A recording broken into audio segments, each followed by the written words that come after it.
So often we see people getting all excited about raw food and jumping right into it for maybe a week or two, and then it's so easy for them to fall off because it's just so easy to be dragged by society back into convenient and easier way of eating. So today I will give you 6 reasons to fall in love with raw food and stick to it. The reason number 1 is structured living water. When plant absorbs water, it structures this water in a way that is easily recognizable and absorbable by our body. So when we cook this water, this structure gets lost, and it's so much harder for our body to absorb this water, and most of the time this water simply gets excreted without ever being used. But if you don't get enough of structured water, then your body still has to use this water and use its precious energy to convert this water in a more usable structure. And this is the most important part of the whole nutrition. If we don't get enough hydration, then nothing can really function properly in our body. The reason number 2 is beautiful, vibrant life force of raw fruits and vegetables. When you look on Karelian photography, you can see that raw food has big and bright energy field, and cooked food has dull and dark field of energy. Same type of energy we're getting when we inhale in deeply in forest or near the sea, or especially near the waterfalls.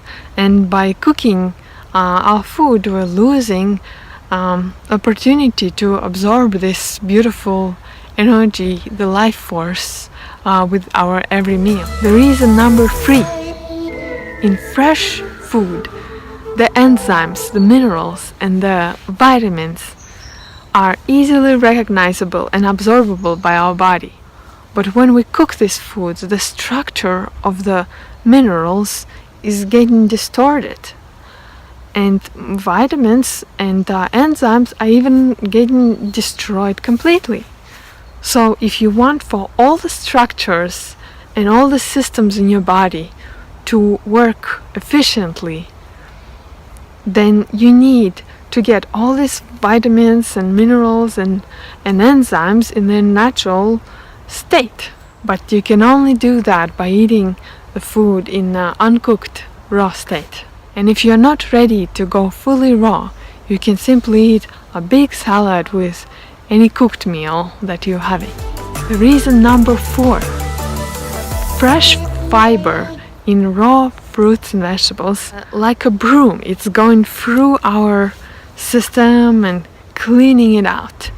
And that's how it's designed by nature. You need to constantly get cleaned and refreshed, like you would wash your dishes or clean your kitchen. Like every day, your body needs this broom every day, if you're eating anything, to clean out. And when we cook the food, this fiber becomes sluggish and sticky, and it just gets stuck in our little villi, in intestines that are supposed to absorb nutrients, and instead they're getting clogged and sticky, and nutrients cannot absorb through our intestines. So if you want all your inner systems, your organs, your tissues get enough nutrients, then you need to eat at least one big salad or some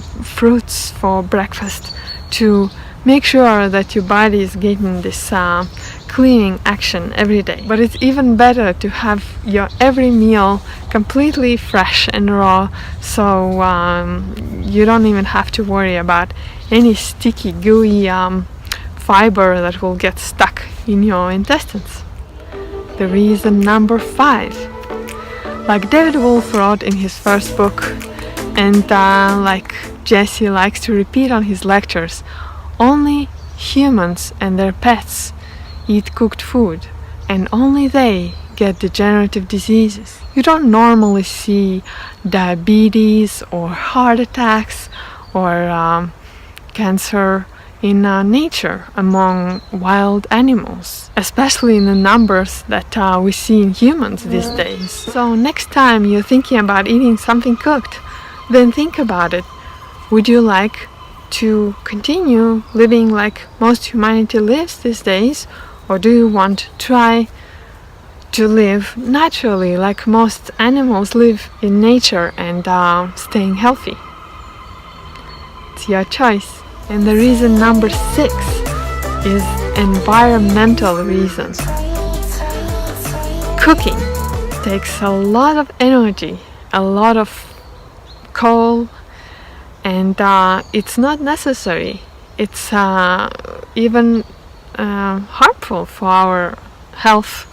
So in most cases it's not necessary if you have fresh fruits and vegetables available. And if we think about a field of wheat, how much of the wheat you can produce in a year on 1 acre, and how many calories it's gonna be.